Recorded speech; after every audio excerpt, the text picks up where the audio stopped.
अब हम पढ़ रहे हैं क्लास 7 की इंग्लिश। हमारा कहाँ तक प्रॉपर्टी तक कंप्लीट हो गया था कि राजा ने उससे वादा किया था कि वो उसकी सारी जायदाद को लौटा देगा। आगे क्या कह रहा है पैराग्राफ देखेंगे। Living the bounded man the king went out of the hut and looked around for the hermit. क्या मतलब हुआ, जब वह जख्मी व्यक्ति को छोड़कर आया।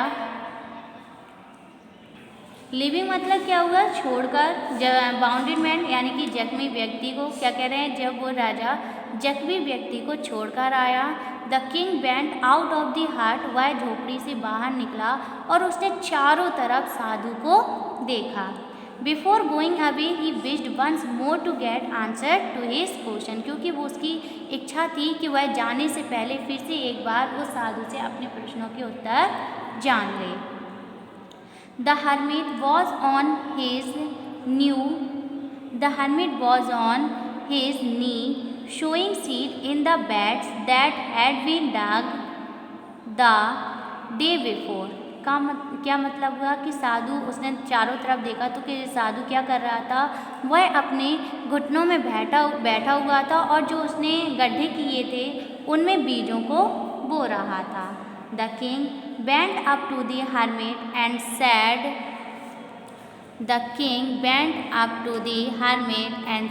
For the last time I beg you to answer. क्या मतलब हुआ कि the king went up to the hermit, राजा उस साधु के पास गया और कहा, फॉर द लास्ट टाइम, मैं आपसे अंतिम बार अपने प्रश्नों के जवाब पूछना चाहता हूँ बुद्धिमान व्यक्ति।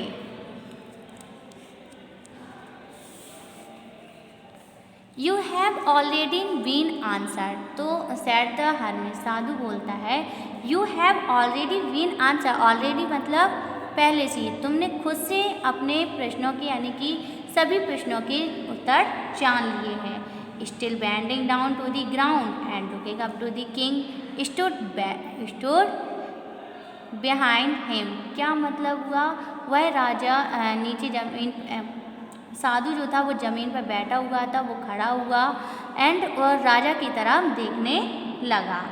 How have I been answered, what do you mean. अब वो बोलता है, कौन कर रहा है, क्वेश्चन पूछ रहा है, राजा क्वेश्चन पूछ रहा है। हाउ हैव बीन आंसर्ड, मैंने कैसे जवाब जान लिए। वॉट डू यू मीन, आप क्या कहना चाहते हो या आपका कहने का मतलब क्या है। Do you not see reply the hermit. क्या मतलब हुआ, साधु ने उत्तर दिया, क्या तुमने नहीं देखा। क्या बोला उसने, क्या तुमने नहीं देखा। If had not pitied my weakness yesterday and had not dug these beds for me. क्या मतलब हुआ, उसने कहा कि तुमसे मेरी कमजोरी कल देखी नहीं गई थी। had not dug to these beds for me, और ना तुमने मुझे क्या नहीं करने दिया था, गड्ढों को खोदने भी नहीं दिया था। You would have gone away, और तुम जाकर मेरी जगह पर काम करने लगे थे। Then that man would have attacked you and you would have wished you had stayed with bear digging the beds. क्या मतलब हुआ, इसलिए वह तुम्हारा सबसे ज़रूरी समय था जब तुमने उन गड्ढों को खोदा। एंड आई वॉज मोस्ट, और उसमें सबसे इम्पॉर्टेंट व्यक्ति कौन था, मैं था, जिस समय पर तुमने मेरी मदद की थी। ठीक है, तो उसे पहले प्रश्न का उत्तर मिल गया था। अब कह रहे हैं कि and I was the most important man. अब वो कह रहा है कि सबसे ज़रूरी व्यक्ति कौन सा था। And to do me good was your most important business, और कह रहे हैं सबसे ज़रूरी व्यक्ति वही है जो तुम्हारे लिए उसी समय कुछ काम कर रहा है। Afterward when the man ran to us, क्या कह रहा है, फिर तुमने देखा कि तुम्हारे पास एक व्यक्ति दौड़ते हुए आ रहा था। And to do be good as the important afterwards when the man ran to us the most important time was when you were caring for him, और सबसे ज़रूरी समय वो भी तुम्हारा वही था जब तुमने उसकी देखभाल की। Because if you had not dressed his bound he would have died without having made peace with you. क्या मतलब हुआ, क्योंकि अगर तुम उसकी ड्रेस यानी कि पट्टी नहीं करते बार बार उसकी चोट में, तो उसकी मृत्यु भी हो सकती थी। और तुमने बहुत आसानी से, कह रहे हैं पीस विथ यू, तुमने बहुत शांति से उसकी देखभाल की थी। So he was the most important man, इसलिए जो वह व्यक्ति था उस समय पर, वह व्यक्ति की जान बचाना या वह व्यक्ति तुम्हारे लिए सबसे ज़रूरी था। And what you did for him was your most important business, और जो तुमने उसके लिए किया वही तुम्हारा सबसे ज़रूरी काम भी था। यही था, हम एक बार फिर से रिपीट करेंगे।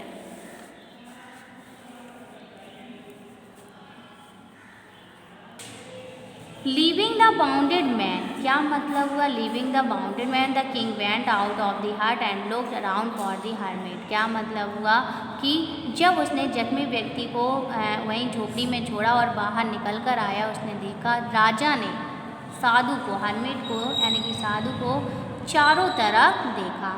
Before going away he wished once more to get answer to his question, क्योंकि उसकी इच्छा थी कि एक बार वो फिर से जाने से पहले साधु से प्रश्नों के उत्तर जाने। The hermit was on his new sowing seat in the bed to the had been dug the before. क्या मतलब हुआ कि एक दिन पहले जो उसने गड्ढे किए थे साधु ने, उसी में वह घुटनों में बैठकर बीज बो रहा था। The king went up to the hermit and said, राजा साधु के पास गया और बोला, for the last time I beg you to answer the question wise man, मैं आपसे फिर से एक बार क्या जानना चाहता हूँ, जाने से पहले प्रश्नों के उत्तर जानना चाहता हूँ।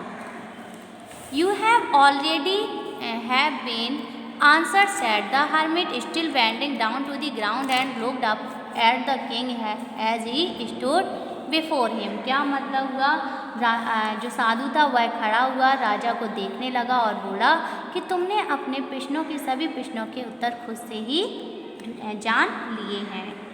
How have I been answered, what do you mean, वो बोलता है कि आप क्या कहना चाहते हो, यानी कि मैंने कैसे अपने प्रश्नों के उत्तर जान लिए हैं, आपका मतलब क्या है। Do you not see, replied the hermit, साधु ने उत्तर दिया, क्या तुमने नहीं देखा, you had not pitied my weakness yesterday, कि तुमसे मेरी वीकनेस यानी कमजोरी देखी नहीं गई और तुम्हें मुझ पर दया आ गई थी। And had not dug this bed for me, और तुमने मुझे क्या नहीं करने दिया था, ज़मीन को या गड्ढे को खोदने नहीं दिया था। You would have gone away, और तुम मेरी जगह पर जाकर काम करने लगे थे। Then that man would have attack you and you, अब वो बोलता है कि वह व्यक्ति जो तुम पर क्या करना चाहता था, अटैक करना चाहता था यानी हमला करना चाहता था। Have wish you had stay with me, और उसकी इच्छा थी कि वो तुम्हें मारना चाहता था, हमला करना चाहता। So the most important time was when you we are digging the wells, और कह रहा है वह तुम्हारा सबसे ज़रूरी समय था जब तुमने मुझे गड्ढे खोदने से मना किया। And I was the most important man, और वह तुम्हारे लिए सबसे ज़रूरी व्यक्ति था।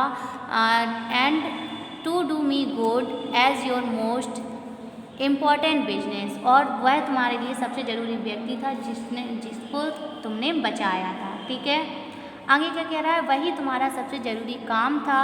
Afterward when the man ran to us, जब वह व्यक्ति क्या कर रहा था, दौड़ते हुए तुम्हारे पास आया था। To most important time was the you dressed, और वह सबसे ज़रूरी समय भी था जब तुमने उसकी देखभाल की थी। Because if you had not dressed his bound he would have died without having made peace with you. क्या मतलब हुआ, क्योंकि अगर तुम उसकी चोट में क्या नहीं करते, पट्टी नहीं बांधते बार बार, तो उस व्यक्ति की मृत्यु भी हो सकती थी। So he was the most important man, इसलिए वह तुम्हारे लिए सबसे ज़रूरी व्यक्ति था। And what you did for him was you most important business, और जो तुमने उसके लिए काम किया या जो तुम्हारा काम था वही तुम्हारा सबसे ज़रूरी काम है। यानी कि जो तुम्हें उसी समय पे जो काम दिख रहा है वही तुम्हारा सबसे ज़रूरी काम है। यहीं तक हमने रीड किया था।